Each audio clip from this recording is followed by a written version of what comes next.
जय हिंद, वंदे मातरम। अमीर लोग ज़्यादा अमीर क्यों बनते हैं? अमीर डैडी के फाइनेंशियल स्टेटमेंट की समीक्षा से पता चलता है कि अमीर लोग ज़्यादा अमीर क्यों बनते हैं। एसेट वाला कॉलम खर्च से ज़्यादा इनकम उत्पन्न करता है। एसेट वाला कॉलम खर्च से ज़्यादा इनकम उत्पन्न करता है, जिसका बचा हिस्सा एसेट वाले कॉलम में दोबारा इन्वेस्ट कर दिया जाता है। एसेट वाला कॉलम बढ़ता रहता है और इससे होने वाली इनकम भी बढ़ती रहती है। परिणाम ये होता है कि अमीर लोग और ज़्यादा अमीर बन जाते हैं। मिडिल क्लास लोग क्यों संघर्ष करते हैं? मिडिल क्लास लोग हमेशा पैसे की तंगी से जूझता रहता है।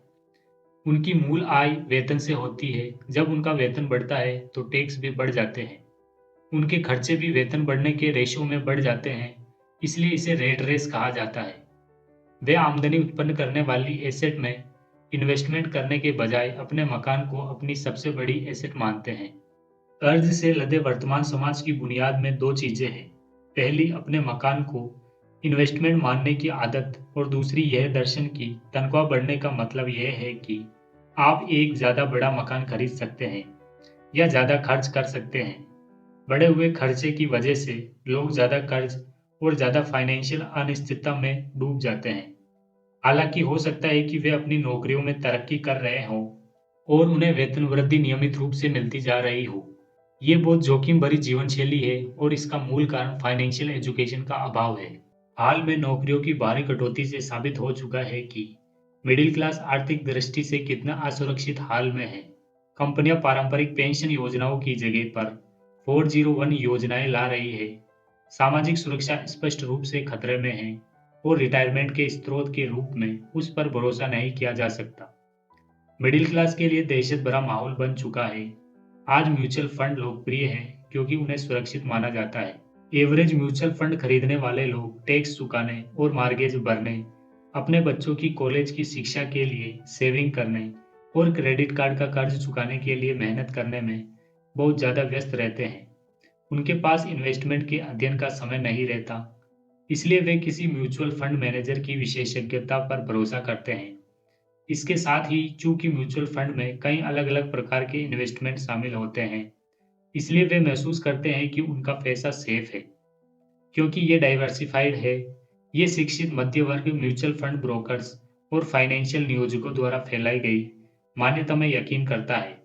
खेल को सुरक्षित तरीके से खेलो और रिस्क से बचो। असली विडंबना यह है कि शुरुआती फाइनेंशियल एजुकेशन की कमी से ही वे रिस्क उत्पन्न होता है, जिसका सामना एवरेज मिडिल क्लास लोग करते हैं। वे खेल को सुरक्षित ढंग से इसलिए खेलते हैं क्योंकि उनकी आर्थिक स्थिति सर्वश्रेष्ठ रूप में तंग होती है। उनकी बैलेंस शीट दरअसल संतुलित नहीं होती, इसके बजाय वे लायबिलिटी से भरी होती है और उनमें आमदनी देने वाले असली एसेट नहीं होती। आमतौर पर उनकी इनकम का इकलौता स्रोत उनकी तनख्वाह होता है। उनकी जीविका पूरी तरह से नियोक्ता पर निर्भर करती है, इसलिए जब जीवन में एक बार आने वाले सच्चे मौके सामने आते हैं तो ये लोग उनका लाभ नहीं ले पाते, क्योंकि वे बहुत कड़ी मेहनत कर रहे हैं, सबसे ज़्यादा टैक्स चुका रहे हैं और कर्ज में गले तक डूबे हैं। जैसा कि मैंने इस चैप्टर की शुरुआत में कहा था, सबसे महत्वपूर्ण नियम यह है कि किसी एसेट और लायबिलिटी के फ़र्क को पहचाना जाए। एक बार जब आप फ़र्क समझ लेते हैं, तो इसके बाद आमदनी देने वाली एसेट खरीदने पर अपना ध्यान केंद्रित करें। यह अमीर बनने के मार्ग पर शुरुआत करने का सबसे अच्छा तरीका है। ऐसा करते रहेंगे तो आपकी एसेट वाला कॉलम बढ़ता रहेगा। लायबिलिटी और खर्चे को कम रखें ताकि एसेट वाले कॉलम में डालते रहने के लिए अधिक पैसा रहे। जल्द ही आपकी एसेट की बुनियाद इतनी गहरी बन जाएगी कि आप ज़्यादा जोखिम भरे इन्वेस्टमेंट की ओर देखने में समर्थ हो सकते हैं। ऐसे इन्वेस्टमेंट जिन पर 100% से लेकर असीम लाभ तक हो सकता है, यानी $5,000 के इन्वेस्टमेंट जो जल्द ही $10 लाख या अधिक के हो जाते हैं। वे इन्वेस्टमेंट जिन्हें मिडिल क्लास लोग जोखिम भरा कहता है, फाइनेंशियल दृष्टि से साक्षर व्यक्ति के लिए यह इन्वेस्टमेंट खतरनाक नहीं होता। एक कर्मचारी के रूप में जो एक मकान का मालिक भी है, आपके कामकाजी प्रयास आमतौर पर इस तरह होते हैं। पहला, आप कंपनी के लिए काम करते हैं। कर्मचारी खुद को नहीं, अपनी कंपनी के मालिक या शेयर होल्डर को अमीर बनाते हैं। आपकी मेहनत और सफलता से मालिक की सफलता तथा रिटायरमेंट लाभ मिलते हैं। दूसरा, आप सरकार के लिए काम करते हैं। आप पूरा वेतन देख पाए, इससे पहले ही सरकार आपके वेतन में से अपना हिस्सा ले लेती है। ज़्यादा कड़ी मेहनत करके आप बस सरकार को देने वाले टैक्स बढ़ा देते हैं। ज़्यादातर लोग जनवरी से मई तक सिर्फ सरकार के लिए काम करते हैं। तीसरा, आप बैंक के लिए काम करते हैं। टैक्स के बाद आपका अगला सबसे बड़ा खर्च आमतौर पर आपका मॉर्गेज और क्रेडिट कार्ड ऋण होता है। सिर्फ ज़्यादा कड़ी मेहनत करने के साथ समस्या ये है कि इन तीनों कंपनी, सरकार और बैंक में से प्रत्येक आपकी ज़्यादा मेहनत का सबसे बड़ा हिस्सा लेता है। आपको ये सीखने की ज़रूरत है कि आपकी ज़्यादा मेहनत से किस तरह आपको और आपके परिवार को सीधा फ़ायदा मिल सकता है। एक बार जब आप अपने खुद के काम पर ध्यान केंद्रित करने का निर्णय ले लेते हैं, यानी ज़्यादा बड़ी तनख्वाह के बजाय एसेट इकट्ठी करने पर अपने प्रयास केंद्रित कर लेते हैं, तो फिर अपने लक्ष्य कैसे तय करें? अधिकतर लोगों को अपनी नौकरी करनी होगी और एसेट इकट्ठे करने के लिए अपने वेतन पर भरोसा करना होगा। जब उनकी एसेट बढ़ती है, तो वे अपनी सफलता का आकलन कैसे करें? किसी को ये कैसे पता चले कि अब वे अमीर है या अब उसके पास दौलत है? एसेट और लायबिलिटी की परिभाषाओं के साथ-साथ दौलत की भी मेरी अपनी परिभाषा है। दरअसल मैंने इसे आर बकमिंस्टर फुलर से उधार लिया है। कुछ लोग इन्हें नीम हकीम कहते हैं और बाकी उन्हें प्रभावशाली कहते हैं। वर्षों पहले उन्होंने जियोडेसिक डोम के पेटेंट के लिए आवेदन देकर आर्किटेक्ट्स को हैरान कर दिया था। उस आवेदन में फुलर ने दौलत के बारे में कुछ कहा था। पहली बार पढ़ने पर मुझे इसका मतलब समझ नहीं आया, लेकिन कई बार पढ़ने के बाद मतलब समझ में आने लगा। दौलत इंसान की आगे कितने दिनों तक जिंदा बचे रहने की योग्यता है। यानी अगर मैं आज काम करना छोड़ दूं, तो मैं कितने लंबे समय तक जिंदा रह सकता हूं। यह नेटवर्थ से भिन्न है, जो आपकी एसेट और लायबिलिटी के बीच का अंतर है।